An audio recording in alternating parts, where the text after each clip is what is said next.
Check, check, quick sound check. Can everybody hear us loud and clear? What's going on, Emery? I'm excited to be here. Thank you for being here. Thank you for being here. Let's get a audio confirmation in the chat just to make sure they can hear us and see us. Um, give us 1 second here. We got a loud and clear microphone check. Got the confirmation from Andrew as well that we look good, sound good, so we are good. Welcome, Emery. Thank you for joining us. How was your day today? Well, you know what?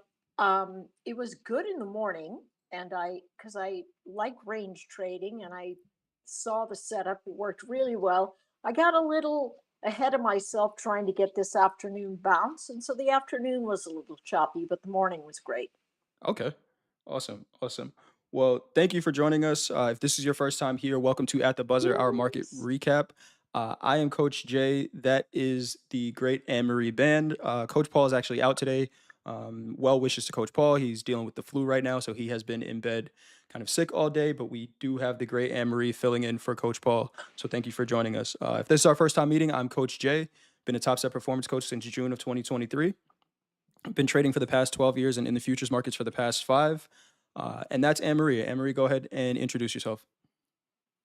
Well, my name is Anne Marie Band. I've been trading a little bit over a couple of decades, and I moved to the futures market about 15 years ago, and it's been a love affair ever since. Awesome. Awesome. Well, thank you for joining us, Anne Marie. We're going to go through our normal program. We'll kind of, quick overview of the markets, talk about, any news that may have affected us, news that's obviously affecting us tomorrow with the inflation data. We'll kind of do a quick breeze over the charts and go from there. We'll answer any questions. Chat, if you do have any questions for myself or for Anne Marie, please put them in the chat. Our wonderful mod, Andrew, is going to send those over to us.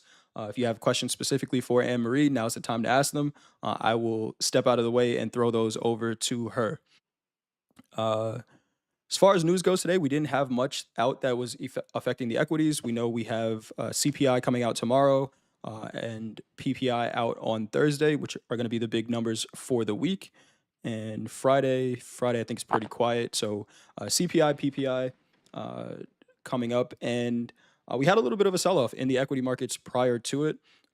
Emery, Coach Paul and I, when we talk about the news, I don't really take the news, the context of the news into consideration for short-term trades, right? For my day trades. How about you going into tomorrow with the CPI, or does that affect your trading at all going into it, and then how you'll trade tomorrow? Well, a lot of times, what I like to do is go ahead and measure what I think the market's got in terms of being, oh my goodness, it could very rarely get up top here or very rarely get down. And I put out wishing orders sometimes. John likes to call them that. Okay. And so I will trade those on occasion using micros. My goal is always to see how the traders behave according to the news. So they'll Gotcha. have that big move, and then it'll either resolve or fizzle out or whatever. And so that's really, I'll be watching more the response to the news, but I think we'll generally have a reflexive um, behavior event since we are looking at that FOMC on the horizon next week. Right. We do have a rate decision, last one for the year, coming up next week. I'm looking at the FedWatch tool on the side here, and I'm seeing a 86% probability of a 25 basis point cut next week. 85%, 86% probability of a 25 basis point cut, 14% probability of keeping rates the same for now. Only other thing I saw as far as news goes was Microsoft. Microsoft shareholders did not approve a shareholder proposal to buy Bitcoin, which is interesting, especially where Bitcoin is and a lot of other money coming into Bitcoin right now. What that means for Microsoft, what that means for Bitcoin, who knows? But we will see. They're deciding not to take the bet.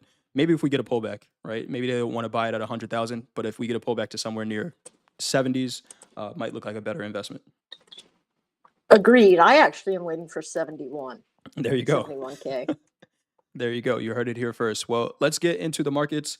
There are about 35 different markets that we can trade with Top Step accounts. It's not just the equities. And if you were looking somewhere else today, you might have found some easier opportunities than the equities. To the downside, we had the Australian dollar down 1.02%, New Zealand dollar down 1.17, and the lean hogs, our biggest percentage mover to the downside at 2.25%.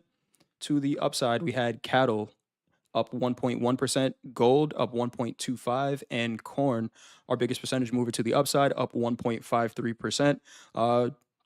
We said we didn't have any headline news, but the WASDE report did come out today. For anyone who's trading the ags, any agricultural products, that's why we are seeing that big percentage mover in corn. I don't pay too much attention to the report, but if you're trading the agricultural products, that is your FOMC. So big move there in the ags. To talk about our big four, we already mentioned gold up 1.25%, crude oil pretty much unchanged, up 0.01%. We had the S&Ps down 0.23 and the NASDAQ down 0.25 for our biggest percentage mover out of our big four. I'm going to pull up a NASDAQ chart here, Emery. We are here on the daily chart. We'll go down to a shorter time frame to kind of look at the day trades. But going into tomorrow, a couple of things I'm looking at here on this daily. We are in a strong uptrend, right? We have a market making all-time highs as recent as yesterday. But a little bit of a pullback. We were talking in the green room before we got on here about why we may be seeing a pullback here. And we got a little extended, right? The 20 moving average on the daily is sitting down near that 21,000 even level. Yeah. Markets got kind of extended on low volume. So not surprised to see a little bit of pullback, especially before a big news day. What are you seeing on this daily chart? Well, I think it's pretty interesting that the opening range for the days and the closing range for the days over the last, let's see, 1, 2, 3, 4, 5 days looks like a lot of buyers wanted to position themselves around that 360 area, right? Yep. And so that's what I'll be watching tomorrow. My thought is if there's a big reflexive move down into the CPI, I'm going to be looking at the top of, yes, exactly. I'm going to be looking right there, and that's where my wishing order is going to sit, somewhere in that zone right there. If I'm doing, and maybe it won't come because it's pretty deep, but if it does, I mean, it's a great buy zone because all of the moving averages are still up. Yeah. Yeah, this is not a market that I want to be short for a long time. Today presented a great opportunity, as did yesterday. But you got to think at some point we see the bounce. I don't want to fade Santa. Exactly. He's undefeated. Exactly. But let's see. Let's go down to a 30-minute chart and we'll talk about today's trade because it did present some nice opportunities to take shorts. We have its opening range, and actually I'm going to remove that for a second. So we have our moving averages. Chat, you guys know what this white line is. It's the 200 moving average on the 30-minute chart. We have the 20 and the 50 trading below it. We saw yesterday where we tested that 200 moving average. The angle of the 20 changed, right? Got below that 50 and a pretty steep angle.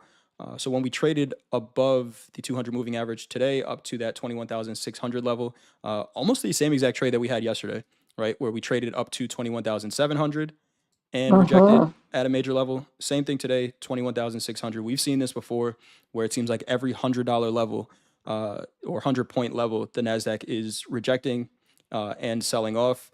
And that's exactly what it looked like today. The markets didn't really do much last night. It seems like everybody was watching Rips on the World Poker Tour stream and not trading. And once we got into the London session, we did see a bit of a rally, 150 points to the upside.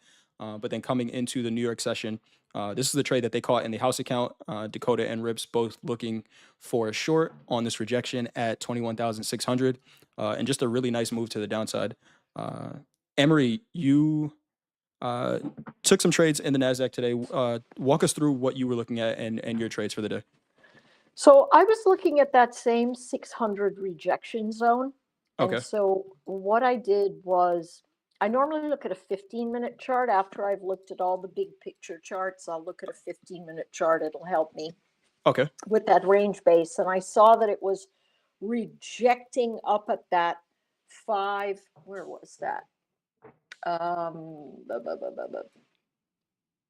Yeah, it was rejecting up at that 594 to 600 area. And as soon as it lost that 584, I got Okay. into that trade and I took it short back into the VWAP and then into the heavy congestion area that had been there the day before, which was around 515 to 505. And then it got into a really sloppy zone where it chopped and moved up and moved down and moved up and moved down. And then it absolutely fell out of bed. Yeah. And so that I got a little chopped up in the up down motion.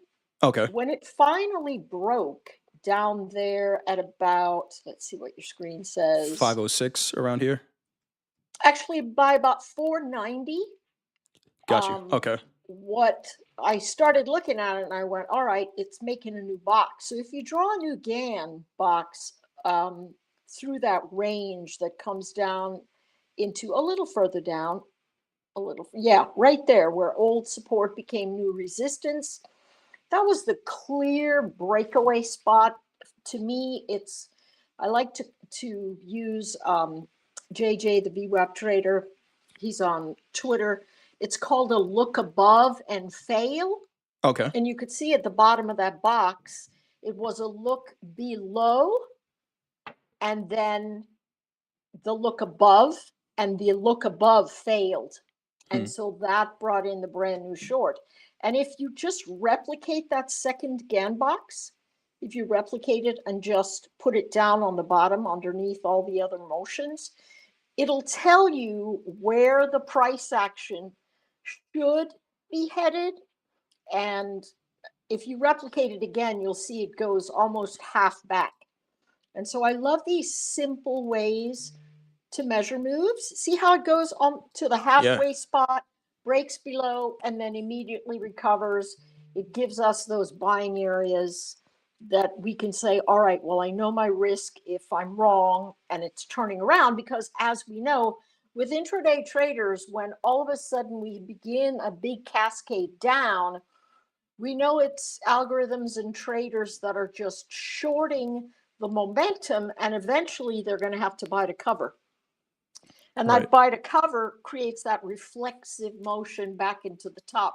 But to all the traders out there, you got to try those measured move spaces. They work so well. They're so very, very pretty.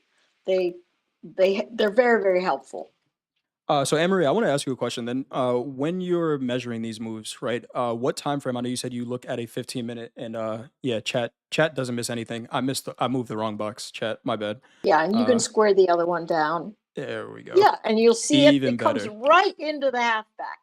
It's truly amazing. And the reason, I don't know if we could go the reason that it does it specifically. It just happens to work because we traders we're simpletons. We like to go half size. Okay, 50% back. Let's work on that. All right, it doesn't work. Let's go to the other. Easy measurements. So exactly, because there's so much other stuff we have to think about. These simple measurements work so many times, and it's all about finding a congested zone and taking high of that zone and a low of that zone, and then watching it fail with the look above and fail. And you can replicate it, and it'll give you these downside targets if it keeps moving. I mean, if it measures this perfectly every single time, you can measure once, cut once. Most of the time, most of the time, it's really spot on. So I want to ask you, where do you, on what time frame, because I'm looking at a 3-minute chart here, on what time frame do you look at to kind of measure these moves? Are you looking at it? 15 minutes. 15 minutes. Okay, so you're looking at a 15-minute range, and then you're taking this kind of area here, and then going from there. And if you hear a bunch of noise, we got my dog a new toy, and she's having a great time with it. So hopefully, awesome. Chat, you can't hear that, but she's having a great time. Okay, so I got you 15-minute chart. and we're measuring the moves from there. Do you look at ATR or anything like that I don't. when you I measure your moves? have, Okay, yeah, I try to really make it as simple as possible, and I'm always looking to the left. I'm always saying, okay, the box is measuring this, but if I look to the left, can I see support? And that was that daily zone, right? When you awesome, measured on the 15, you can see it even clearer. just, yeah, it's really fantastic. And Oh, the bigger the time frames that you use, the more robust the measuring tool gets. I can't say enough about it. It's yeah, kept me in between the lines for a really long time. awesome. Awesome. Well, thank you for sharing that, Emery. One other thing I do want to go over, we did have a house account trade when I was on the 1 p.m. segment. We took a long, and you may have heard me come on that segment saying that I'm looking for a long, but there's a reason, and it was a specific price I was looking for on this long.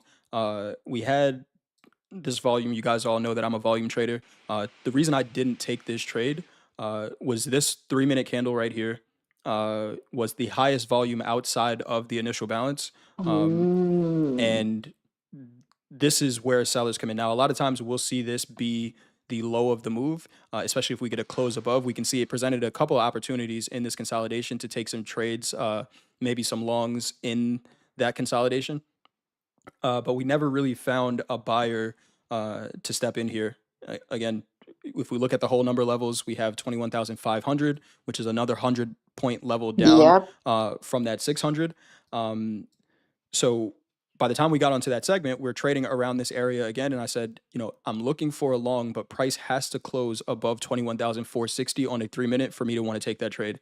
Now, we can see we tested it. Why did I look at 460? Because that's 50% of that high volume candle. And my thought process was, and Anne-Marie, we talked about this a little bit as well, when we have negative delta, right, which means that there are more aggressive sellers than buyers for the day.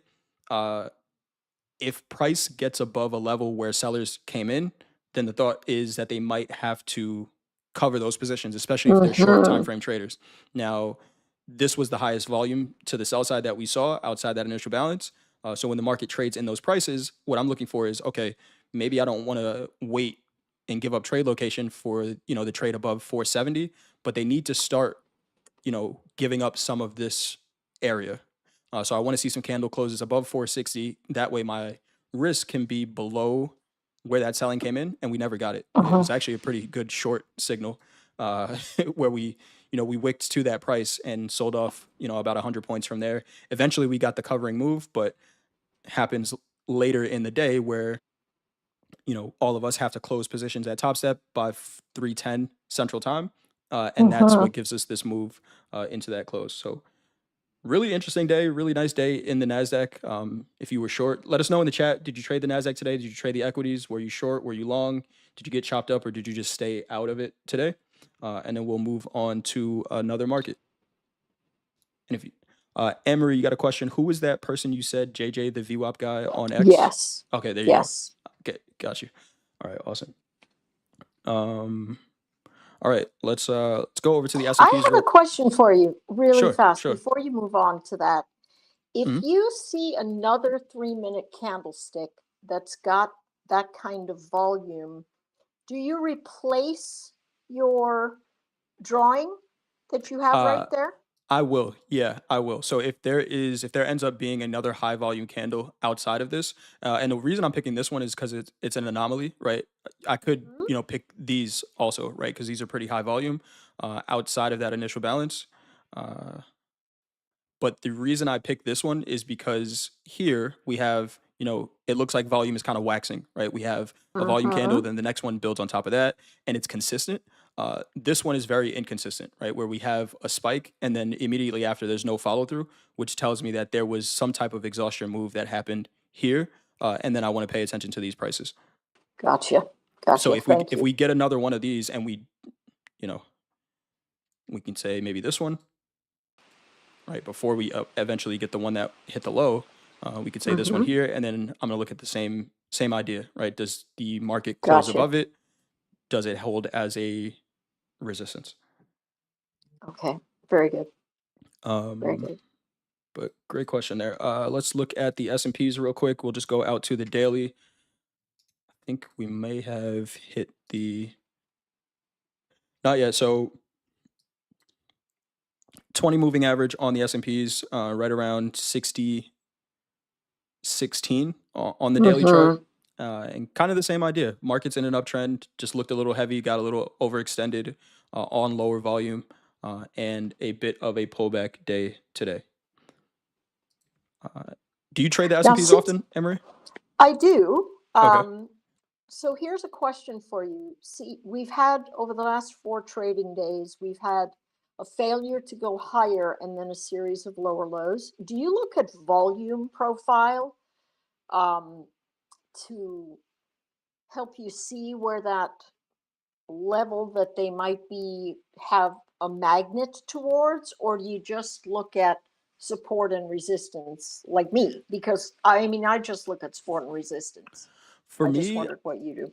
I don't use volume profile. I'll use VWAP on a longer time frame, right? So Okay. I usually don't have it on Topstep X, but I have, and these moving averages I have on here because I learned these from Coach Paul. But for me, I'm using VWAP attached to the beginning of the month. And then from there, Gotcha. I'll just look at,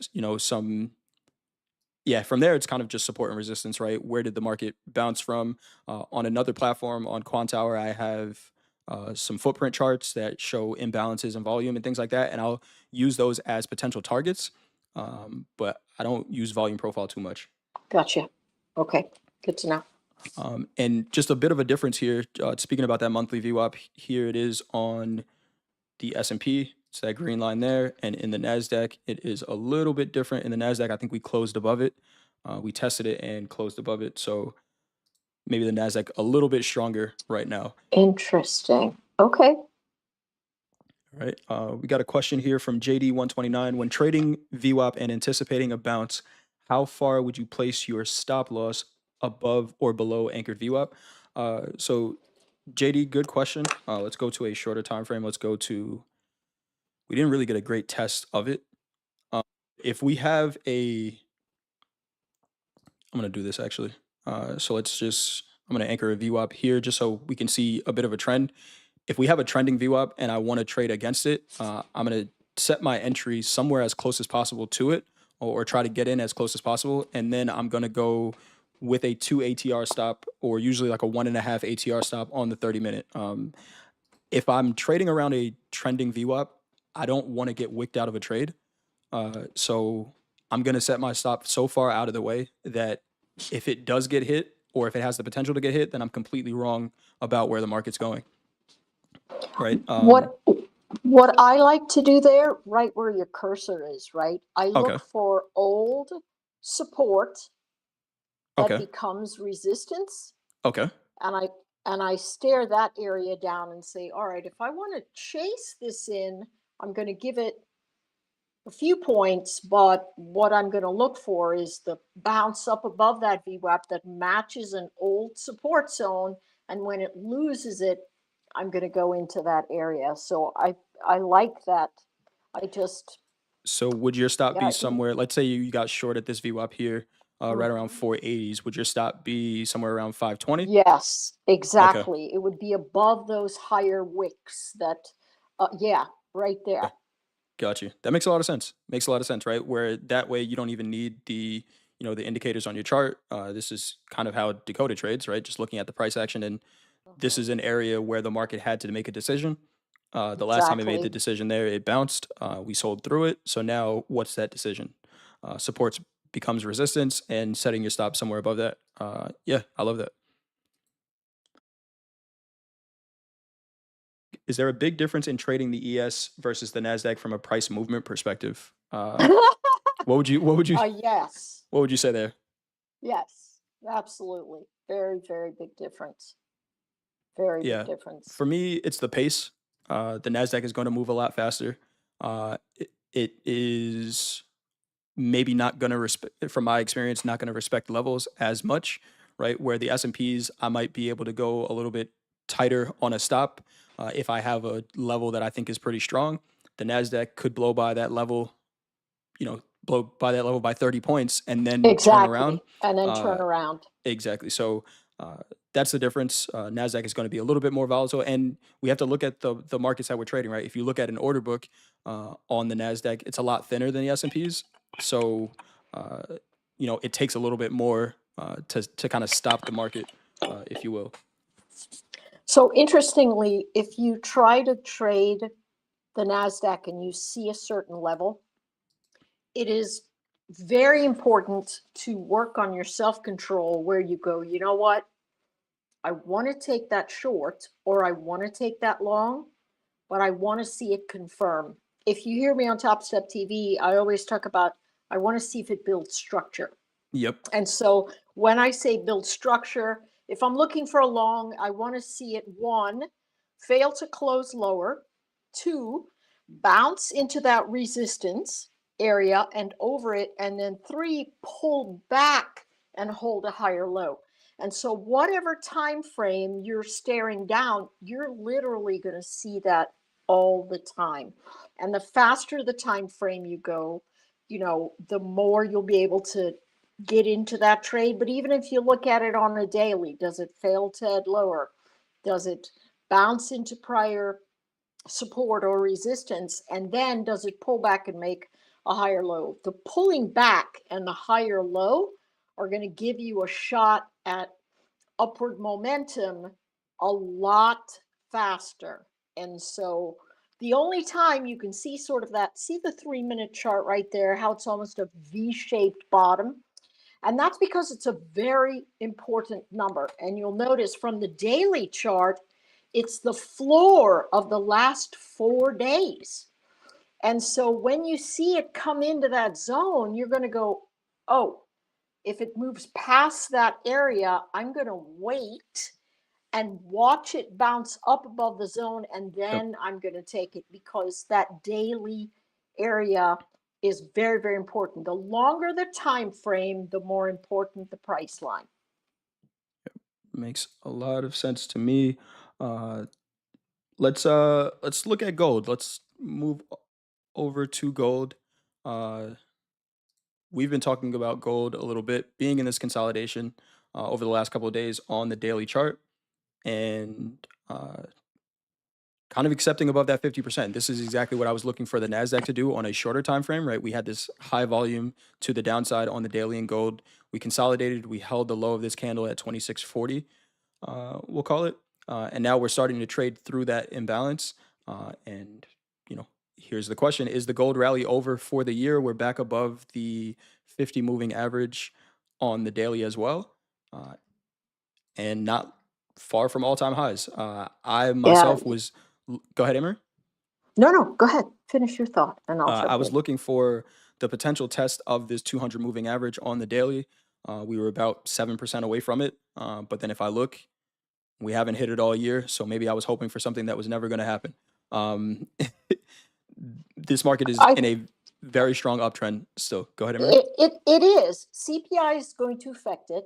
Yep. And the big thing right now is that it's making lower highs and higher lows. So it's in a compression zone. So when it's like that, I like to draw those trend lines. You don't trade off a trend line. You trade off of a price level. But if you put that trend line there on the bottom and on the top, it tells you, hey, listen, you're going to have to watch for that. So my target for gold today was between 2730 and 2740. I don't know where it got to. 2720. High of the day was 2720. Yep. Yeah. And so my thought is it's fairly likely that it pulls back because of that downward moving average, although it's breached it and it's doing it on volume. That downward to flat moving average that we have right there, that yellow one, It tells me that it's a congested zone. And so people are going to say, I say all the time that traders are neurotic. They're always going to turn around and see if they lock the door behind them. And so that's going to give us that turnaround and go, well, wait a second, I want to make sure that's support. And so if you're looking for a long, it might be a nice area to give you a wait state for that pullback into heavy congestion where everyone agrees, hey, listen, I should be buying here. And Yeah. that's definitely what I'll be waiting for. I know Hogue was very adamant about loving the price action in gold. He was looking for buys. Let's go to a shorter time frame, maybe a medium time. Looking at last night's open, we had, if there was a market that presented an urgency trade to us, it was gold. We have a very small 30-minute opening range last night for the Globex Open, and VWAP left that range almost immediately. Where, you know, when you see this, and what I really love about this is when we see that VWAP leave so early, the test of the range give you great opportunities I know it. That's to buy it. beautiful. Now, I didn't trade this, but if you were looking for it, you know, you had 1, 2 opportunities, and then it kind of just got going from there. But really nice movement in gold. Never really gave a pullback to get in once we got into the New York session. Yeah. But a really nice trade overnight, which is good. I love trading gold. I haven't traded it much over the past couple of weeks because we've been in this kind of 10-day Yeah, noise fest. yeah, which where are you trying to go? Tell me something, right? And I'll trade it. I don't care if it's up or down, but pick a direction. And it finally looks like we're starting to pick one, getting back above this 2,700 level. We still got some work to do, right? We saw that daily candle to the downside. The high of that candle is right around that 2,750 area. So still some work to do, but it looks good. It looks good. Yeah, if you want to do me a solid and draw a box around the majority of those candlesticks and their wicks, Okay. yeah. And let's replicate it and see what it gives us on the top zone. Right around there. Yeah, that's good enough. I think I see where you're going with this.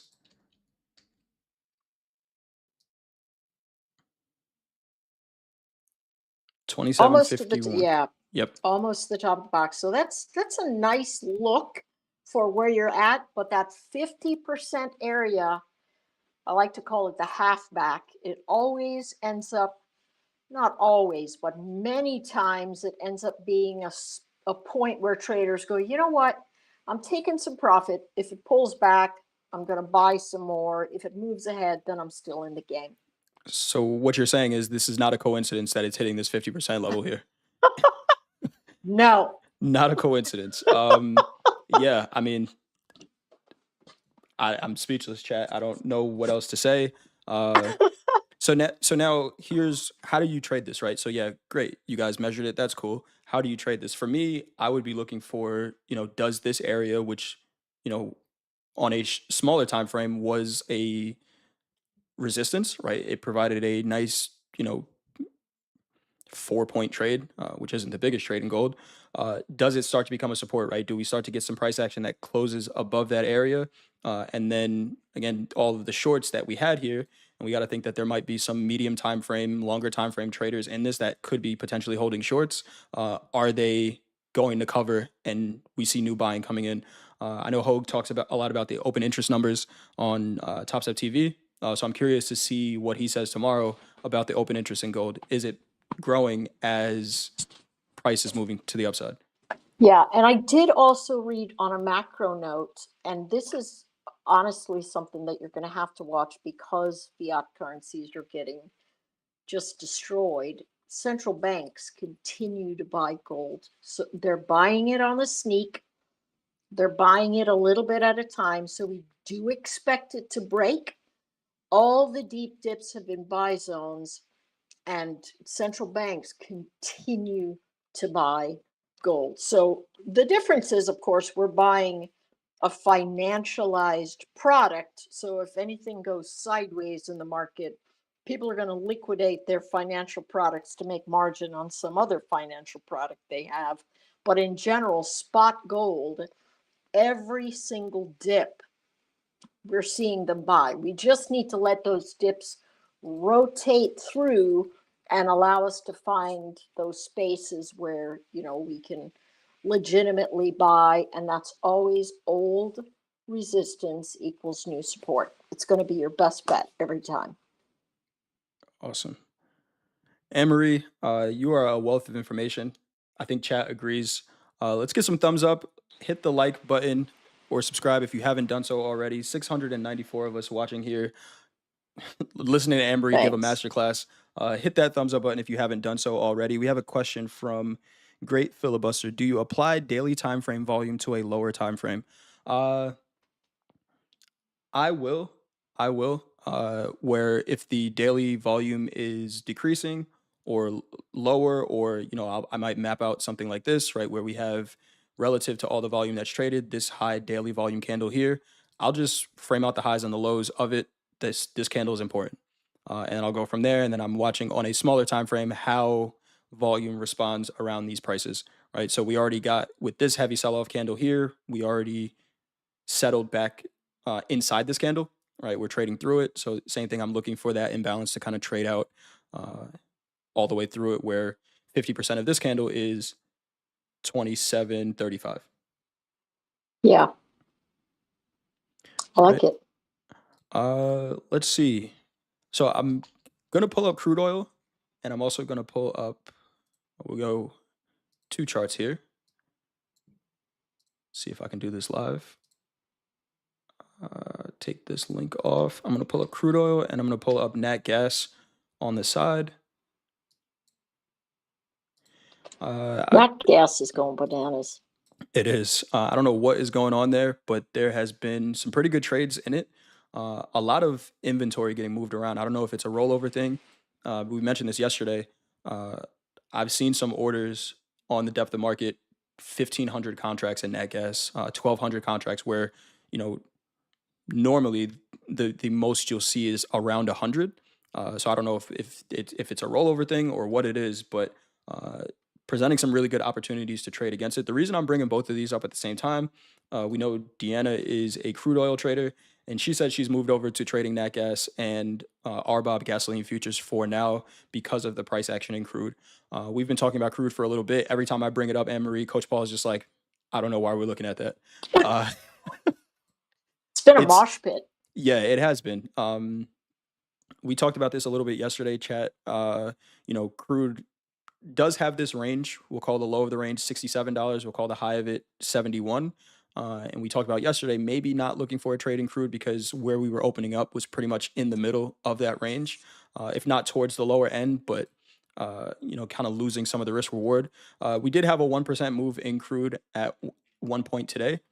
If you look at last night's open,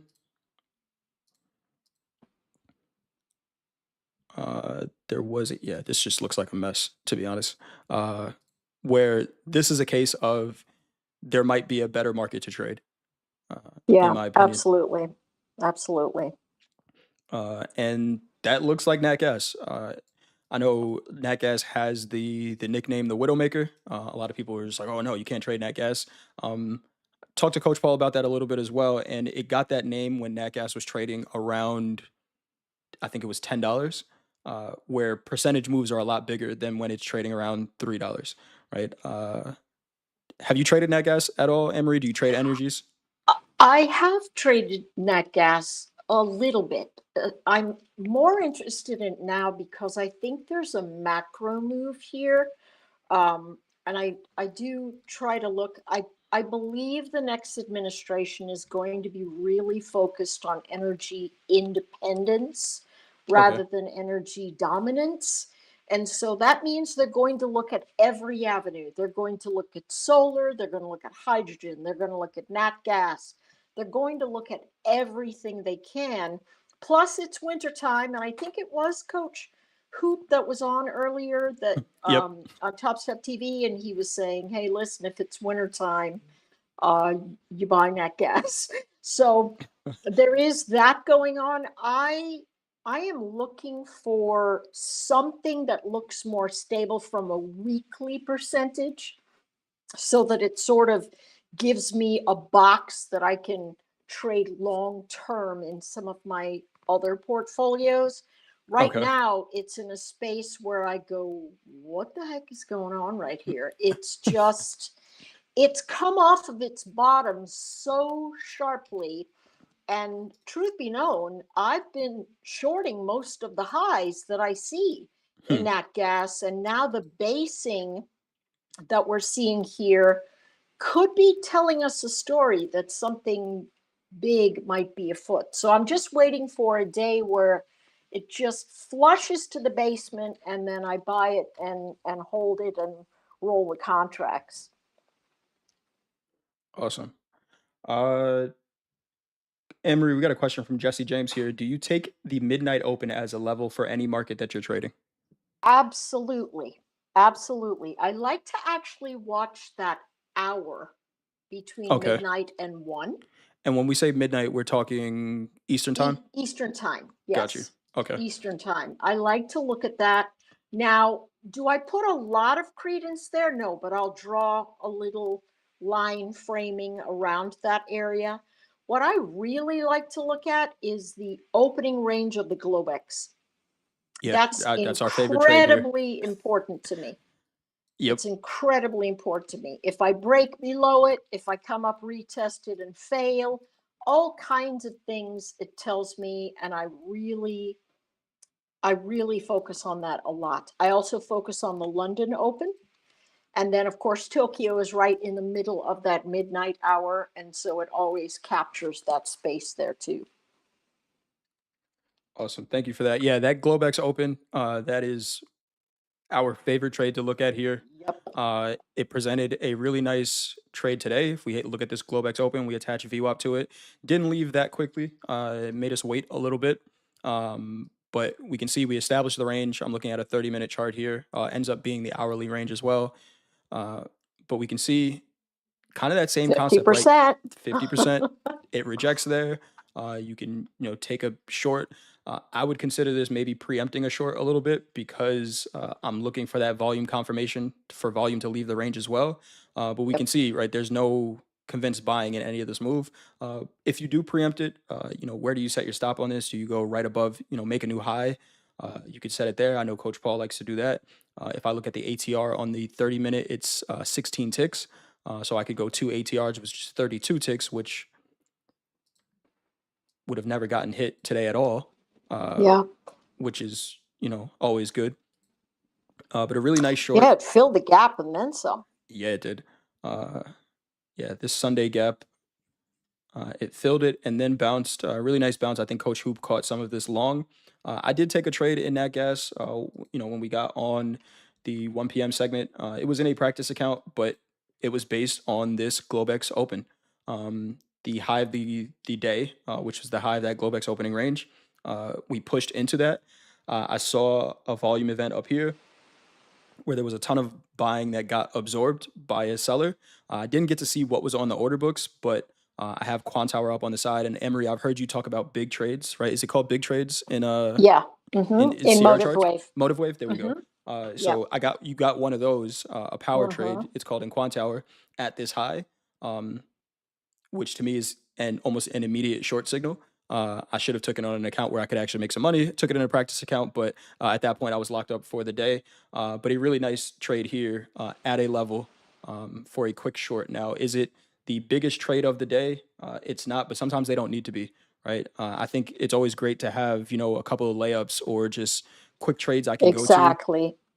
Where I might be staring down a NASDAQ chart trying to figure something out, and then I have something like that in that gas, which tells me, hey, in the next 5 minutes, if you take this trade, there's an opportunity for you. And that's what this one was, just a quick short, not looking for this whole move to reverse because I don't know why nat gas is up on the day, right? This is just a playbook setup. We can see it eventually, if I didn't take it off, would have been a break-even trade, but a quick one there. So nat gas maybe presenting some better opportunities for our energy traders out there for now until crude oil decides whatever it's going to do. But I would not be surprised to see crude at the same prices going into next year. Yeah. My thought is if it can break 66, I think it goes to 51.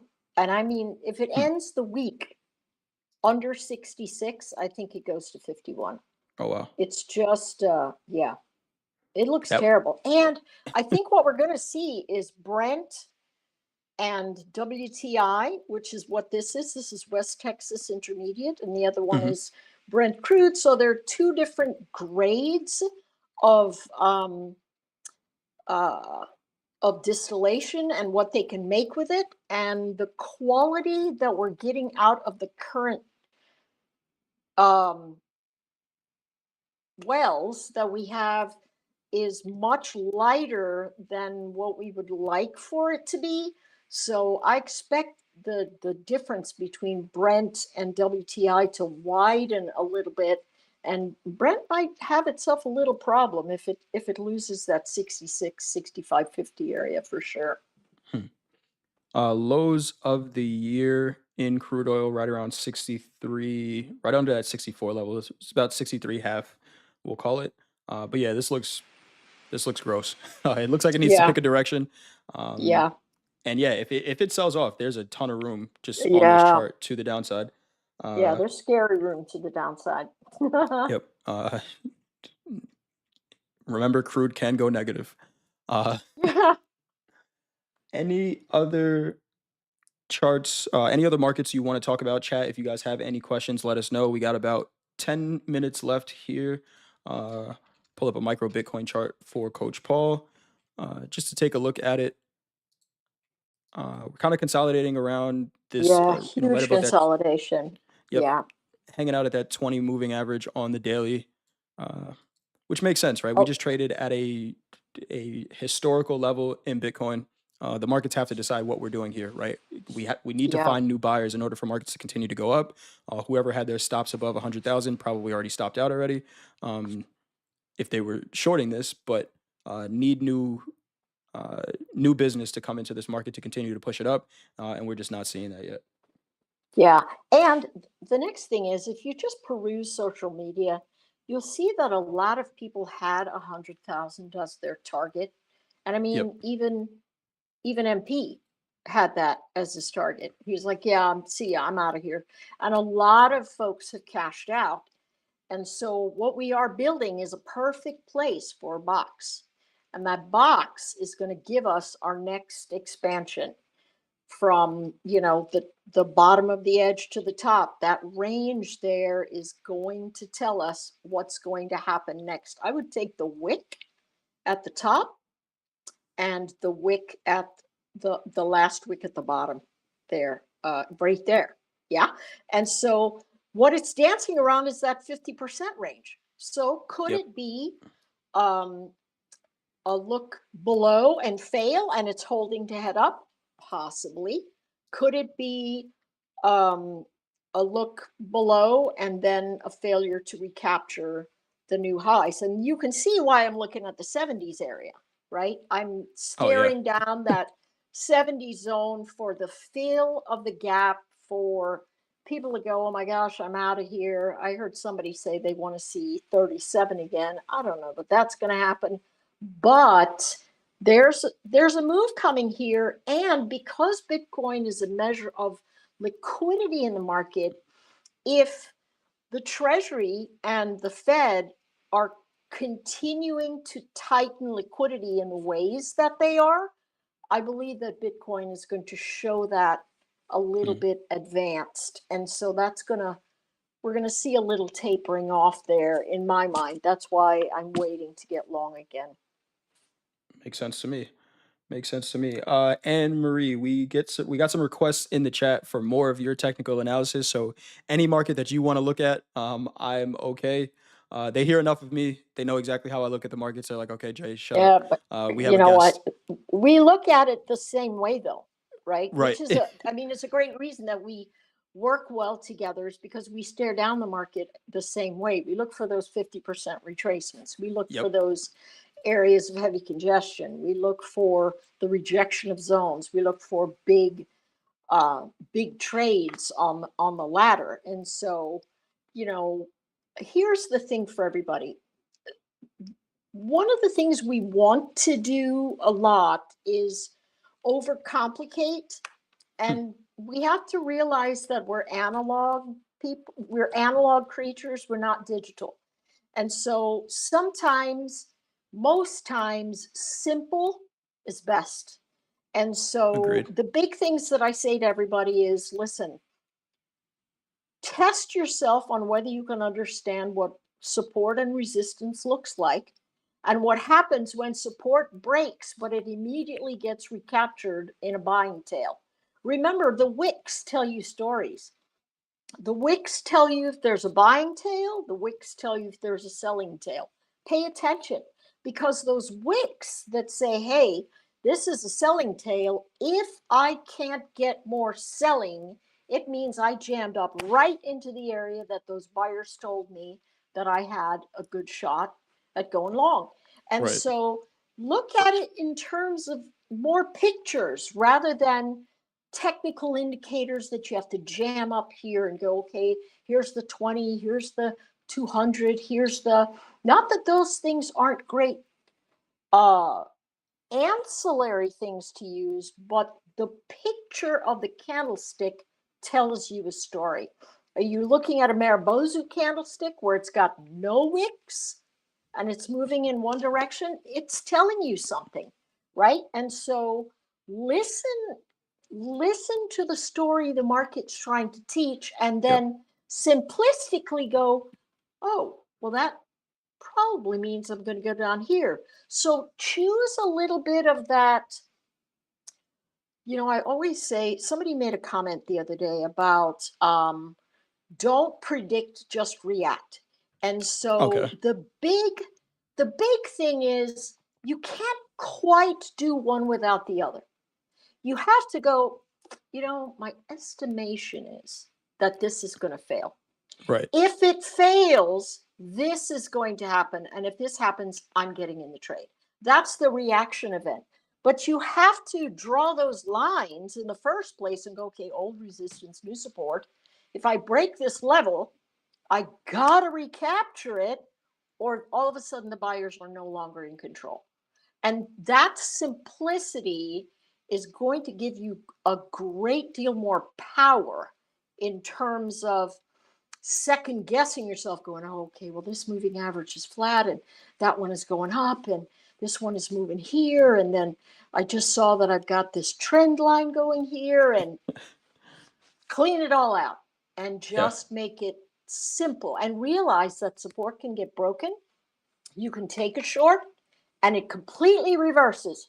And that is also telling you a story. So you've got to pay attention to those things and realize no matter how good you get at support and resistance, what's going to happen? You're going to have a trade that comes out with a negative event on the backside. It Right. happens, but the storyboard should be okay. Now let's see. Why did that happen? Was there old support in the past I didn't notice? Was this a big reflexive move based on some news? And then what can I take away from it to trade next? And if your answer is, I don't know what to do here, it means sit on your hands and wait until you know what to do. Yeah, I asked Brian Shannon that question one time about anchored VWAP setup. I said, when you have this and this, he's like, well, it means don't do anything. Like, that's a Exactly. great answer. Sometimes the market's telling you there's nothing for you to do, which is great. Emery, we are getting a ton of love for you in the chat. I'm gonna put a link to Emery's uh, YouTube page if you guys want more of Emery. She puts out videos every day. Am I right? Every day, every Yes, morning. every day. Every Every day, day every if you morning. guys want Emery's analysis, and we'll definitely have you on again whenever you want Would to, love Emery, it.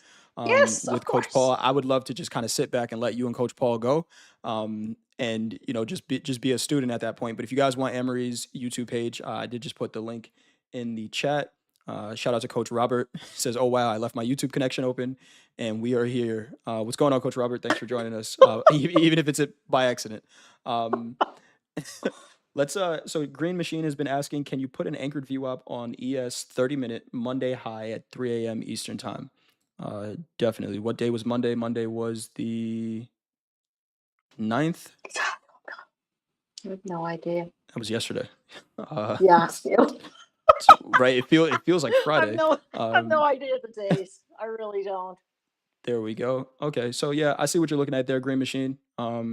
Looking at the high of Monday, kind of acting as a resistance on the way down. Uh, yeah, very similar. Sure. You know, Yeah. if you look at like a 2-day VWAP, it's kind of going to give you that same information. Yeah, looks good, right? The market needs to settle back above that. This kind of area here where we rejected, we had the 2-day VWAP and the monthly VWAP. Market kind of looks in there and rejects. Yeah, really nice area. I would be looking at that as long as that angle stays kind of sharp, right? If it starts to flatten out, maybe we're losing some momentum to the downside as far as volume goes, but looks like a pretty good area to pay attention to. Yeah. So, maybe we're priming for the Santa rally. And so we're maybe fading into some heavy support zone somewhere in the ES or the NQ. Hard to say because it's pretty far away, right? Any last area of old resistance, new support that confirmed is really down there at what, 58 something, maybe 50. Yeah, Yeah, 58.50 yeah. And around there. so that that could be a place we could cascade into and then bounce all of a sudden. So many things could happen. Your thought should always be, okay, this could happen, this could happen. I'm going to pick a side. Now, my side is I'm going to buy this breakout. I'm going to buy this pullback of support simply because price action is telling me that. But immediately, once you get in the trade, don't think about, oh my gosh, I got to hold on until it's right. Stare it down and go, okay, if I'm wrong, this is going to happen. And you might go to yourself, yeah, but what if it wicks me out and turns around? Okay. What if it doesn't wick you out? You keep lowering your stop and then you're down 200 points. Don't do that. Yeah. That's just something not. That's just something not to. That's a line from Men in Black. I don't know if you the scene where the cockroaches fall out of his jacket Oh yeah. and the guy starts killing them and he goes, don't do that. Yes. So, Yep. so um yeah, just don't do it. It's okay to get clipped by a little bit and then reset and do it, because if you've got the same rhythm over and over and over again and you hold on to where your targets say, okay, this is going to be profit, and if it stops doing this, then it needs to hold this line or I'm out of the game. And then hold yourself accountable. We don't hold ourselves accountable at all when we're trading. We go, Yeah. whatever, I'll try this again. Emery, We you just don't. you joined one of the VIP sessions that we had, and that was your message to the VIP group as well, right? Absolutely. Right, where you have to. What did you say exactly? I don't want to misquote you, but it was hold yourself accountable to what you tell yourself, right? Where it's, hey, if Exactly. I'm going to do this, then I have to do it. It's the way you need to Yeah. run your business as a trader and not just go off of the emotions, because we're all going to have them. Yeah, for sure. But And make you word your bond. If you can't yep, agree to it, then go, well, I can't agree to it. I'm just taking this on a whim. Then you're being honest with yourself. And if right, you're being intellectually honest with yourself, you're going to discover all kinds of things. And you go, oh, I didn't know I did that. And you will have so much more clarity for the next time you set up your next trade. right. We got a minute left here. Emery, I'm gonna check my notes real quick. Do you have any other? I mean, you've been giving us gems the entire time. If you got any left in that gem bag, anything else that you want to give to the chat before we go? I'm just gonna check my notes to make sure I didn't miss anything. Uh, Awesome. Well, you know what? Here's the thing about the gem bag trading, and I know Jay's going to be able to say absolutely to this. If you become a student of the game, new gems appear in the bag yep, all the time. all the time. You're like, what? I didn't know that. And so just get to building your own gem bag. Start with the simple things. And as you get very robust in understanding that simplicity, then you can add complexity to it, looking at different things. But it's much easier. It's like opening up a menu at the Cheesecake Factory, right? What is that? 52 pages? Oh my Like, God. I don't know, just give me a salad. because there's so many choices. You're like, what? So if you are like that, just remember, the more choices you have, although it feels like it's better, it's interrupting your ability to process and make decisions properly. Yep. Yeah, the more information that you have, the harder it is to just react to something, right? Because Yes, you're too many signals. Something's exactly. ultimately going to get crossed. But if you have your signals figured out, you got everything in line, and you've made over $5,000 in payouts from TopStep, make sure you fill out the link to the payout club. I just put that in the chat. Make sure you get on the payout club, get your hat and your pin from TopStep, and do remember that there are going to be tiers to the payout club coming soon. So a 10K, 20K payout club, which with more exclusive gear for you from TopStep, in addition to the money that you've taken out of the markets. And then if you want to get on TopStep TV, here's the link to the casting call. Fill that out. Dolby is going to read through all of those, so make sure you fill it out exactly whatever Dolby's looking for. He's just going to throw it in the trash. Oh, did we lose Anne-Marie? We lost Anne-Marie. Where did she go? I just realized, chat, you didn't even let me know. We don't ship to Canada. We just ship to the US for now. Anne-Marie is gone. But we'll end it there. Thank you everyone for joining. Hit that thumbs up before you go. Remember, Rips is going to be playing poker tonight. Let me see if I can find the link to that. It's on the World Poker Tour. I don't know exactly which one it is, but there's the YouTube page for the World Poker Tour. Check Rips out. I think he's playing at 6 p.m. Eastern time tonight. Thank you everyone for joining. Shout out to you, Coach Paul, if you were watching. Hope you feel better. Chat, trade well, manage your risk. Anne-Marie, thank you as always. And we will talk to you all tomorrow. Have a good night.